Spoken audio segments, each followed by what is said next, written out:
ఈ అంశానికి సంబంధించి ఈ దాడికి సంబంధించి ప్రధానంగా ఆపరేషన్ ఏదైతే పహల్గామ్ అటాక్ జరిగిందో పహల్గామ్ అటాక్ జరిగిన దగ్గర నుంచి ఇప్పటి వరకు కూడా భారత్కి ప్రపంచంలో ఉన్నటువంటి అన్ని దేశాలు కూడా మద్దతు ఇస్తూ వస్తున్నాయి. అమెరికా కావచ్చు, రష్యా కావచ్చు, ఇజ్రాయెల్ కావచ్చు, ఉక్రెయిన్ కావచ్చు, ఇలా చైనా కావచ్చు. చైనాకి సంబంధించి చూసుకుపోయినా కూడా వాళ్ళు పాకిస్తాన్కి కొంత సపోర్ట్గా ఉన్నా కూడా కానీ ఎక్కడా కూడా ఈ దాడులు జరగకూడదు, ఈ యొక్క యుద్ధం జరగకూడదు అంటూ కూడా వాళ్ళు కొంత ఆశిస్తూ వచ్చారు. సో ప్రధానంగా అగ్రదేశాలుగా ఉన్నటువంటి అన్ని దేశాలు కూడా భారత్కి సపోర్ట్గా ఉంటూ వచ్చాయి, భారత్కి మద్దతుగా నిలుస్తూ వచ్చాయి. సో ఇలాంటి నేపథ్యంలో భారత్కి మద్దతుగా ఉన్నటువంటి నేపథ్యంలో ఈ దాడి పైన కూడా అన్ని దేశాలు కూడా స్పందిస్తూ వచ్చాయి. ఈ ఉగ్రదాడికి సంబంధించి అమెరికా అధ్యక్షుడు డొనాల్డ్ ట్రంప్ మొదటిగా స్పందిస్తూ వచ్చారు. ఈ యొక్క ఉగ్రదాడిని సాధ్యమైనంత త్వరగా సాధ్యమైనంత షార్ట్ టైంలో ఫినిష్ చేయాలంటూ కూడా డొనాల్డ్ ట్రంప్ ఒక ప్రకటన కూడా చేస్తూ వచ్చారు. ఈ ఉగ్రదాడికి సంబంధించి భారత్కు మద్దతుగా ఉంటామంటూ కూడా ఆయన మాట్లాడుతూ వచ్చారు. ఒకవేళ భారత్ మీద పాకిస్తాన్ కానీ అటాక్ చేయాలని చూస్తే, భారత్ మీద పాకిస్తాన్ దాడి చేయాలని చూస్తే భారత్కి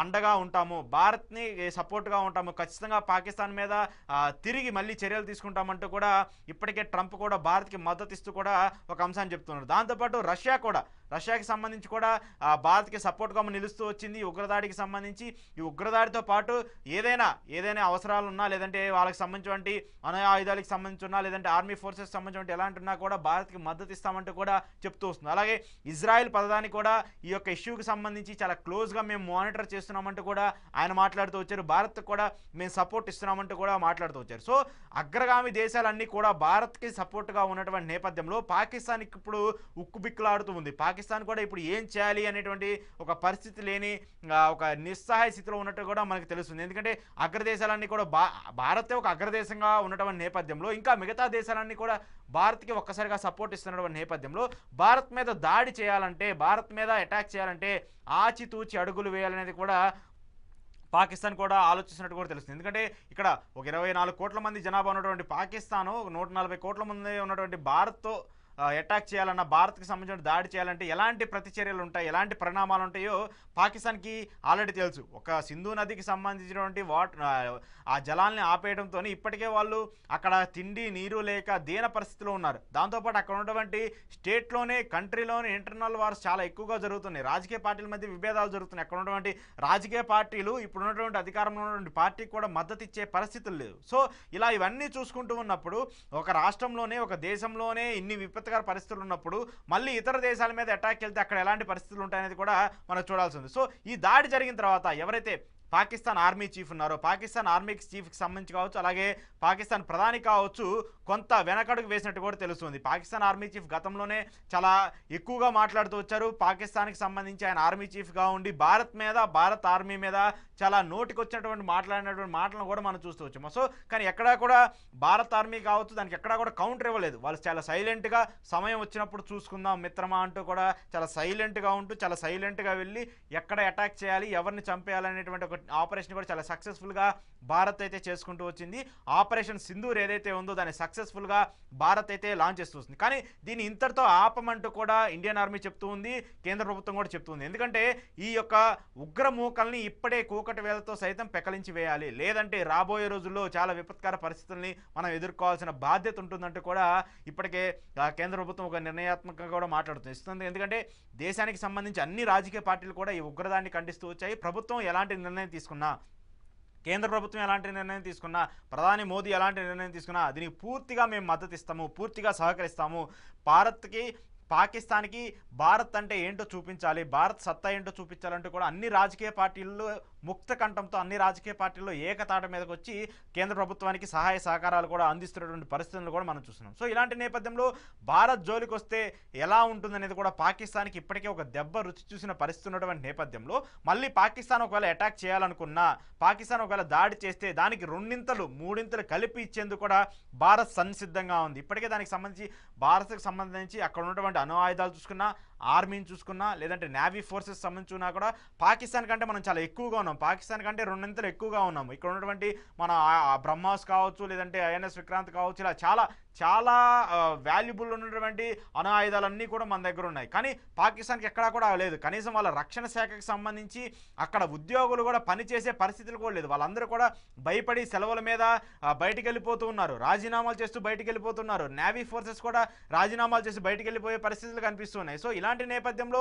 అటాక్ చేయాలన్నా కూడా వాళ్ళు 2-3 సార్లు ఆలోచించే పరిస్థితి. కానీ ఎక్కడా కూడా అంటే భారత్ మీద ప్రతిచర్యలు తీసుకోవడానికి కేవలం ఫోకస్ చేస్తుంది. కానీ ఎక్కడా కూడా మనం చేస్తే ఏంటి, తర్వాత పరిణామాలు ఎలా ఉంటాయి, భారత్ నుంచి ఎలా ఉంటాయి, ప్రపంచవ్యాప్తంగా ఎలా ఉంటాయి అనేది కూడా పాకిస్తాన్ అయితే ఆలోచించట్లేదు. వాళ్ళు కేవలం వాళ్ళ సెల్ఫ్ ప్రమోషన్ కోసం, సెల్ఫ్ డబ్బా కోసం, లేదంటే అక్కడ మీడియాలో ఎక్స్పోజ్ అవడం కోసం చేస్తున్నారు తప్పితే, ఈ వ్యాఖ్యలు చేస్తున్నారు తప్పితే ఎక్కడా కూడా భారత్ అటాక్ చేయడానికి మాత్రం ఆర్మీ ముందుకు రావట్లేదు. ప్రభుత్వం మాత్రం వాళ్ళని రెచ్చగొట్టే విధంగా వాళ్ళకి ముందుకు బలవంతంగా తోస్తుంది అనేది మాత్రం మనకి ఇప్పుడు ఉన్నటువంటి ఈ పరిస్థితులు చూస్తే మనకు అర్థమవుతుంది. ఎందుకంటే పహల్గామ్ అటాక్ జరిగినటువంటి నేపథ్యంలోనే పాకిస్తాన్ ఒక అబద్ధము, పాకిస్తాన్ ఉగ్రమూకలకు, ఉగ్రవాదులకు సపోర్ట్ చేస్తుంది అనేది కూడా ఇప్పటికే ప్రొజెక్ట్ అవుతూ వచ్చింది. ఎందుకంటే దేశవ్యాప్తంగా ఉన్నటువంటి, ప్రపంచవ్యాప్తంగా ఉన్నటువంటి అంశాలన్నీ చూసుకున్నా కూడా ఎక్కడా కూడా పాకిస్తాన్కి సపోర్ట్ చేసే పరిస్థితి లేదు. పహల్గామ్ దాడికి సంబంధించి అన్ని దేశాలు, అన్ని ప్రాంతాలకు సంబంధించిన ప్రధానులు కూడా భారత్కే సపోర్ట్ చేస్తూ వచ్చారు. ఎక్కడా కూడా పాకిస్తాన్కి సపోర్ట్ చేయటం రాలేదు. గతంలో మనం చూస్తూ వచ్చాము, ఆఫ్ఘనిస్తాన్కి సంబంధించి చూసుకున్నా, అలాగే ఇరాన్, ఇరాక్కి సంబంధించి చూసుకున్నా, అక్కడ ఉన్నటువంటి జరిగినటువంటి దాడులు కూడా ఏంటి అనేది కూడా మనం చూస్తూ ఉన్నాము. సో ఇలాంటి నేపథ్యంలో ఉగ్రవాదాన్ని పెంచి పోషిస్తే, ఉగ్రవాదం పెరిగితే ప్రపంచానికి అది ఎంత డేంజర్ బెల్స్గా మారే పరిస్థితి ఉంటుందో కూడా తెలిసినటువంటి నేపథ్యంలో దీన్ని ఇప్పుడే అంతరించాలి, దీన్ని ఇప్పుడే దీని కూకటి వేలతో సైతం పెకలించి వేయాలనేది కూడా అన్ని దేశాలు కూడా దీనికి మద్దతు ఇస్తూ వస్తున్నాయి. సో ఇలాంటి నేపథ్యంలో భారత్కి ఇన్ని దేశాలు మద్దతు ఉన్నటువంటి నేపథ్యంలో పాకిస్తాన్కి మాత్రం ఖచ్చితంగా చుక్కలు చూపించడం ఖాయం అనేది కూడా తెలుస్తూ ఉంది. ఖచ్చితంగా ఈ ఉగ్రదాడికి ఇది ప్రారంభం మాత్రమే, ఇప్పటి నుంచే మొదటి అడుగు పడింది. ఇలాంటి అడుగులు మన్ని చాలా వేయబోతుంది భారత్. ఆ తర్వాత పాకిస్తాన్ అనేటువంటి అంశాన్ని గతంలో చాలా సానుకూలంగా ఎలాంటి దాడులు జరిగినా కూడా సామరస్యంగా స్పందించుకుంటూ వచ్చింది భారత్. ఎక్కడా కూడా ఇలాంటి దాడులను కూడా చేయడే పరిస్థితి లేదు. అయితే ఇక్కడ భారత్ తీసుకున్నటువంటి మరొక మంచి నిర్ణయం, ఒక మంచి ఆలోచన ఏంటంటే ఎక్కడా కూడా అక్కడ ఉన్నటువంటి వాసులకు కావచ్చు, అక్కడ ఉన్నటువంటి నివాసం ఉండేటువంటి సామాన్య ప్రజలకి ఎక్కడా కూడా ఎలాంటి దాడి చేయడానికి లేదు అంటూ కూడా భారత్ ముందుగానే ఒక చర్య తీసుకుంది. వాళ్ళకి సంబంధించినటువంటి ఆర్మీ క్యాంపుల మీద, ఎందుకంటే ఖచ్చితంగా బోర్డర్లో ఉన్నప్పుడు రెండు దేశాలకు సంబంధించిన బోర్డర్స్ ఉన్నప్పుడు ఖచ్చితంగా ఆర్మీ బేస్లు ఉంటాయి, ఆర్మీ క్యాంపులు ఉంటాయి, వాళ్ళకి సంబంధించిన ఆర్మీకి సంబంధించిన అన్ని స్థావరాలు ఉంటాయి. కానీ ఎక్కడా కూడా ఆ స్థావరాలని మీరు పేల్చేయడానికి కావచ్చు, లేదంటే వాళ్ళ స్థావరాల మీద అటాక్ చేయడానికి వీలు లేదంటూ ముందుగానే ప్రభుత్వం ఇండియన్ ఆర్మీకి చెప్పింది. ఒకవేళ ఇండియన్ ఆర్మీ అలా చేస్తుంటే ఖచ్చితంగా దానికి ప్రతిచర్యలు ఉంటాయి. కానీ ఎక్కడా కూడా అలాంటి స్టాండ్ తీసుకోలేదు భారత్. కేవలం ఉగ్రవాదులకు సంబంధించినటువంటి స్థావరాల మీదే దాడి చేయాలని చెప్పేసి మొదటి నుంచి అనుకుంది, ఇప్పుడు కూడా అదే అనుకోండి. సో ఎక్కడా కూడా సామాన్య ప్రజలకి ఇబ్బంది పెట్టకూడదు, వాళ్ళ ఆర్మీకి సంబంధించిన సామాగ్రి పైన కావచ్చు, లేదంటే వాళ్ళ ఆర్మీకి సంబంధించిన స్థావరాల మీద కావచ్చు, సామాన్య ప్రజల మీద ఎక్కడా కూడా అటాక్ చేయొద్దంటూ కూడా ఇండియన్ ఆర్మీకి చాలా కీలకంగా సూచనలు చేస్తూ వచ్చింది ప్రభుత్వం. ఎందుకంటే ఎవరైనా మనుషులు అక్కడ ఉన్నటువంటి వ్యక్తులైనా, ఇక్కడ ఉన్నటువంటి ప్రజలైనా కూడా అందరూ మనుషులే కాబట్టి సామాన్యుల జోలికి వెళ్ళొద్దు. ఎవరైతే ఉగ్రవాదులకు సంబంధించిన అంశం ఉందో ఆ ఉగ్రవాదుల మీదే మన స్టాండ్ తీసుకుందాం, వాళ్ళ మీదే అటాక్ చేద్దామంటూ కూడా భారత్ తన గొప్పతనాన్ని చూపించింది. అదే పాకిస్తాన్ కోండి, ఇందాక నేను చెప్పినట్టు ఎల్ఓసికి సంబంధించి ఉన్నటువంటి ఆ ప్రదేశంలో అక్కడ వాళ్ళు విచక్షణారహితంగా కాల్పులు జరగడం వల్ల 10 మంది చనిపోయారు. అదే ఇండియన్ ఆర్మీ దాడి చేస్తే పాకిస్తాన్కి సంబంధించి కొన్ని వందల మంది ఈరోజు చనిపోయే పరిస్థితి ఉంటుంది. కానీ అక్కడ వాళ్ళు సామాన్య ప్రజలు, వాళ్ళకి ఎలాంటి సంబంధం లేదు ఈ అంశానికి సంబంధించి. కానీ ఆ భారత్ ఆ మంచితనాన్ని, ఆ మంచి స్వభావాన్ని ఇప్పటికి కూడా కొనసాగిస్తుంది. ఇంత దాడి జరిగినా కూడా ఆ మంచి గొప్పతనాన్ని కూడా భారత్ ఇంకా కూడా చూపిస్తూ ముందుకు వెళ్తుంది. సో కాబట్టి ఇలాంటి అంశాలని కూడా భారత్ సునిశ్చితంగా పరిశీలిస్తుంది. ఈ ఆపరేషన్ సింధూర్ ఏదైతే ఉందో ఇది ప్రారంభం మాత్రమే. ఖచ్చితంగా దీనికి సంబంధించి అడుగులు ఇంకా ముందు పడకపోతున్నాయి. ఈ అంశానికి సంబంధించి కేంద్ర ప్రభుత్వం చాలా సీరియస్గా ఉంది. ప్రధాని మోదీ కావచ్చు, ఆయన క్లియర్గా ఆయన నివాసంలో ఈ యొక్క ఇష్యూకి సంబంధించి, ఈ యొక్క ఘటనకు సంబంధించి చాలా క్లియర్ కట్గా సుదీర్ఘంగా ఆయనే మొత్తం దగ్గరుండి కూడా ఆ విజువల్స్ని కూడా చూస్తున్నటువంటి పరిస్థితి కూడా మనకు కనిపిస్తుంది. మనకి టీవీలో కూడా దీనికి సంబంధించి కూడా మనకు కనిపిస్తున్నాయి. సో ఈ అంశాలన్నీ చూస్తూ ఉన్నప్పుడు ఖచ్చితంగా దీని మీద కేంద్ర ప్రభుత్వం చాలా సీరియస్గా ఉంది, చాలా సీరియస్గా కూడా ఈ డిసిషన్ తీసుకుంది.